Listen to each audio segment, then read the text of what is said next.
Hello friends, welcome to my channel Learn with Shashank. Today we will learn HTML5. Today we will learn simple structure of HTML. This is simple structure of HTML where the doc type HTML element defines the document type, that is HTML5 document.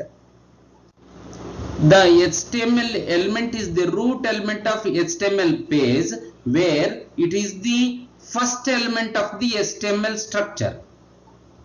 The head element contains the meta information such as meta tags, which helps for the search engine optimization, that is Google search, and it contains a link element which used to link the external cascading style sheet, where the CSS is used for the beautifying the web pages.